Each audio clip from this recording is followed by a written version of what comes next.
दोस्तों मान लीजिए हमारे पास कोई ऐसा ट्रांसफार्मर आता है या हमारे पास कोई पड़ा है जिसमें मल्टी वायर निकली हुई हो। तो हम कैसे आइडेंटिफाई करेंगे कि इसकी इनपुट कौन सी वायर है और आउटपुट की वायर कौन सी है और इतनी ज़्यादा वायर क्यों निकली हुई है। तो ये जो मल्टीपल वायर निकली हुई है इसका वैसे तो हमें बेनिफिट काफ़ी है, क्योंकि जिस ट्रांसफार्मर में आउटपुट की जो वायर निकली हुई है ज़्यादा, उससे हम मल्टीपल वोल्टेज आउटपुट ले सकते हैं अकॉर्डिंग टू इसमें हमारे वाइंडिंग में कितने टर्न लगे हुए हैं वायर के, उस हिसाब से आप मल्टीपल इनसे आउटपुट ले सकते हैं। तो सबसे पहले हम बात करें कि इनमें से हम चलो इसमें तो एक्स्ट्रा तार लगी हुई है, तो इससे हमें आइडिया आ जाता है कि ये वायर है जो वो हमारे इनपुट की है, एसी वायर की। लेकिन अगर इनकी तरह ही इधर की साइड में भी सीधी वायर निकली हो तो हम कैसे पता करेंगे कि हमारे इनपुट की वायर कौन सी है। तो इसका सबसे आसान तरीका तो पहला ये है कि या तो आप कोई सीरीज बल्ब में जो शायद जो एक साइड से दो ही वायर निकली हो उसे आप सीरीज बल्ब के साथ लगा के देख लें। अगर सीरीज बल्ब नहीं जलता है तो मतलब ये इनपुट वायर है, एसी लाइन की है। और दूसरे नंबर पे आप इस तरह से भी आइडिया लगा सकते हो कि जो इनपुट की वायर होगी वो कुछ इस कॉइल के हिसाब से पतली वायर लगी होती है इनपुट की, और जो ट्रांसफार्मर की हैवी तार बाहर निकली होगी वो आउटपुट की साइड होगी। इनपुट की वायर हमेशा पतली होती है, आउटपुट के मुकाबले में पतली होगी, जैसे कि ये वायर है बिल्कुल पतली इस तरह से। और तीसरे नंबर पे अगर मल्टीमीटर से आप चेक करो, मान लीजिए हमें मल्टीमीटर से चेक करते हैं, हमारे पास सीरीज बल्ब नहीं है, तो इसमें क्या हम जब रेजिस्टेंस मोड पे रख के चेक करेंगे तो इनपुट की साइड है जो वो किलो ओम में रेजिस्टेंस शो करेगा। जैसे देखिए ये 189 ओम शो कर रहा है,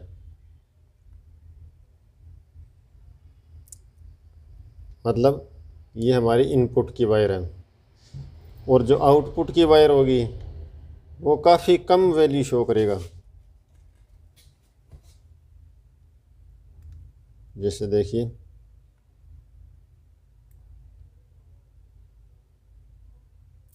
पॉइंट में ओम में आएगी वैल्यू आउटपुट की। अच्छा, अब बारी आती है कि हमें इनमें से कौन सी वायर यूज करनी चाहिए वोल्टेज के अकॉर्डिंग। तो इसमें सिंपल सा फंडा ये है कि इन जो बाहर की वायर है निकली हुई, इसमें से किसी एक को आप कॉमन मान लीजिए। मान लीजिए हमने ये कॉमन वायर रख ली, ठीक है, तो इसे हमने मल्टीमीटर की एक साइड में लगा दिया। अब आप देखिएगा जैसे जैसे हम वायर में आगे बढ़ते जाएंगे वैसे वैसे हमारे ये ओम्स है जो वो बढ़ते जाएंगे। जैसे ये 0.57 या 56 के करीब है, इससे अगर आगे जाएंगे तो ये 1 ओम हो गया लगभग। इससे आगे जाएंगे तो ओम्स और बढ़ जाएंगे, देखिए 1.35। इससे आगे जाएंगे तो हमारे ओम और बढ़ जाएंगे। मतलब अब इधर से आप चलोगे तो लास्ट वायर तक वोल्टेज बढ़ती जाएगी आपकी। तो ये आपको कन्फर्म हो गया, क्योंकि ट्रांसफार्मर में क्या होता है, यहाँ से वायर चली वाइंडिंग होके राउंड लेके कुछ टर्न अंदर दे के और ये बाहर आ गई। जब बाहर आई तो इसका जोड़ बन गया, यहाँ पे ये वायर का जोड़ हो गया यहाँ से, फिर वापस अंदर चली गई, फिर कुछ टर्न अंदर और दिए वायर के, फिर बाहर निकाल दिया, फिर ये वायर बन गई। अभी ये भी अंदर वापस गई, ये देखिए डबल है ना, ये वापस गई और अंदर कुछ टर्न इसके और दिए कोयल के, फिर बाहर वापस आ गई वायर और ये वापस फिर चली गई अंदर और कुछ टर्न और दिए और ये हमारी लास्ट वाली वायर बाहर निकल गई। ये यहाँ से लेके यहाँ तक एंड हो गई। ये एक ही कोयल है, जो बीच वाली तार निकली हुई है ये इसके बीच में से निकाली हुई है। तो अब इससे आप मल्टीपल वोल्टेज कैसे ले सकते हैं। मान लीजिए अगर आपने एम्पियर बढ़ाने हैं, फिर तो जैसे ये डबल वायर निकली हुई है इसमें से किसी एक को, जैसे इसको आपने कॉमन मान लिया क्योंकि ये सेंटर वाली है, और इन दोनों पे हम लगाएंगे ब्रिज रेक्टिफायर। जैसे कि हमारे ये 5408 डायोड है, तो हम ये यहाँ पे शोल्डरिंग कर देंगे। कुछ इस तरह से शोल्डरिंग कर दिया। अभी हमें ज़रूरत पड़ेगी एक कैपेसिटर की। एसी को डीसी में कन्वर्ट करने के लिए हमें डायोड और कैपेसिटर की ज़रूरत पड़ती है।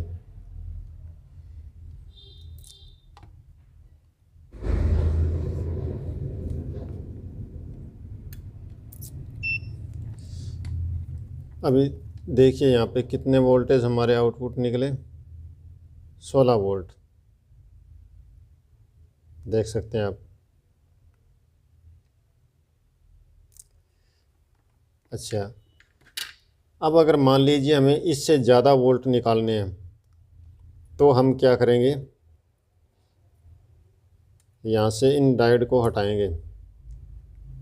आप इसे भी रख सकते हो, यहीं पे रहने दीजिए चाहे कॉमन, और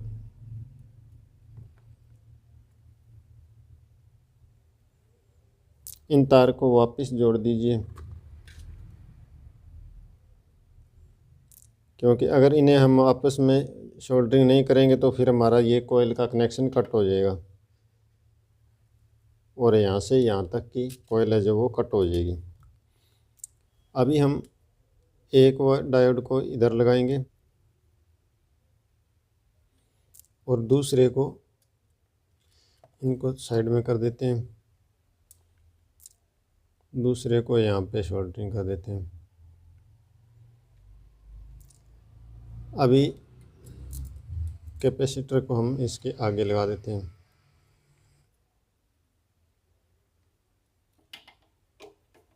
यहाँ पे हमने लगा दिया। चलिए अब चेक करते हैं हमारे वोल्ट कितने बने हैं।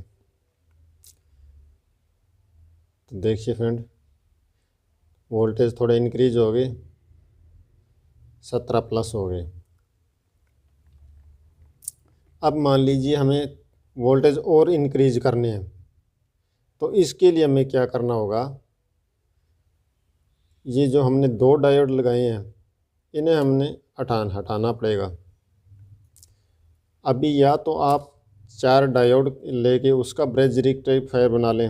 एग्जाम्पल के लिए जैसे ये हमारा ब्रिज रेक्टिफायर बनाया हुआ है, 2 के एनोड एक साइड में और 2 के कैथोड एक साइड में, इस तरह से ब्रिज रेक्टिफायर बन जाएगा।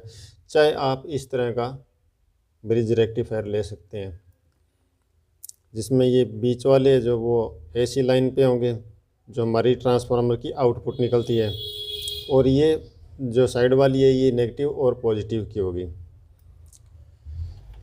तो अभी हम क्या करते हैं, इसको लगाते हैं यहाँ पे।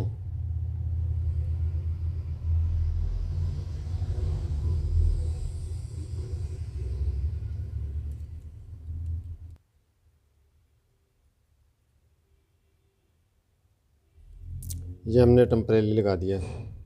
अभी हम कैपेसिटर को यहाँ से निकाल लेते हैं और ये इधर वाला है जो पॉजिटिव का है, तो हम कैपेसिटर का पॉजिटिव साइड है यहाँ पे और नेगेटिव यहाँ पे। ये हमने ब्रिज रेक्टिफायर लगा दिया। अब देखिएगा वोल्टेज कितने बने हैं। ये देखिए फ्रेंड, लगभग 34 वोल्टेज हमारा ट्रांसफार्मर आउटपुट देने लगा है। अगर मान लीजिए इससे आपने थोड़ा कम करना है वोल्टेज, तो आप क्या करोगे, ये जो सेंटर वाली वायर है इनमें आप लगा सकते हो ब्रिज रेक्टिफायर को।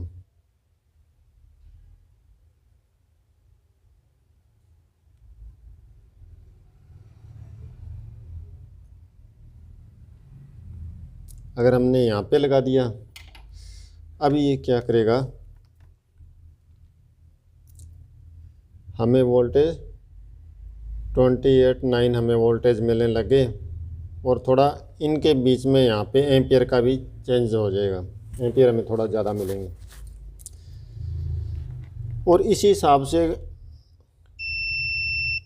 इस ट्रांसफार्मर से आप मल्टीपल वोल्टेज ले सकते हैं जितना आपकी इच्छा हो। जैसे मान लीजिए हमने वोल्टेज और कम करने हैं तो ये तो प्राइमरी हो गया अपना, चाहे इसे कर लो चाहे इसे मान लेते हैं, हम इसे ही मान लेते हैं प्राइमरी वायर। ठीक है, तो अब हम दूसरा सिरा रेक्टिफायर का यहाँ पे लगा देंगे। तो इस तरह से दोस्तों जैसे जैसे आप वायर को आगे ले जाते जाएंगे वैसे वैसे वोल्टेज इंक्रीज होती जाएगी। जैसे ये 10 वोल्ट का हो गया पहले पे लगाने पे, अभी आपको क्या करना है, इसे छोड़ो, इस वायर को ले लीजिए, सेकंड वायर को,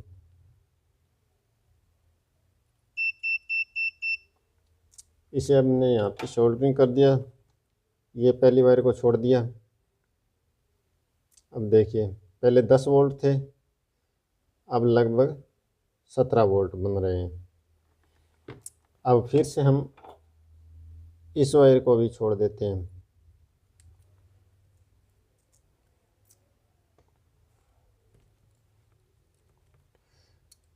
और अब हम ले लेते हैं ये 3 नंबर वायर को,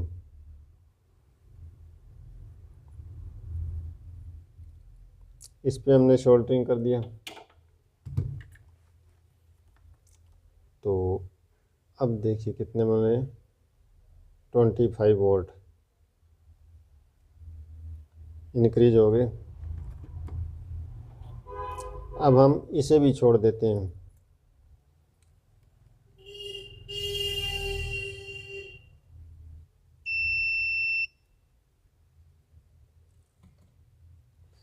अब इस वायर को ले लेते हैं लास्ट को,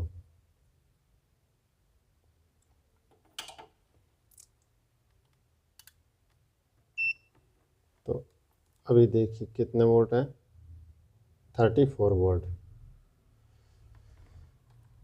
तो ट्रांसफार्मर का मल्टीपल वायर ट्रांसफार्मर का ये सिंपल सा फंडा है, इसमें कंफ्यूज होने वाली कोई बात नहीं है। बस इसमें आप एक वायर को कॉमन मान लीजिए और उससे आगे आप जैसे जैसे चलते जाएंगे वैसे वैसे वोल्टेज है जो इंक्रीज होती जाएगी। आई होप आपको आज की हमारी एक वीडियो काफ़ी पसंद आई होगी। अगर आपको आज की हमारी ये वीडियो यूज़फुल लगी हो तो वीडियो को एक लाइक और चैनल को सब्सक्राइब ज़रूर कीजिएगा। तो मिलते हैं किसी नेक्स्ट वीडियो में, धन्यवाद।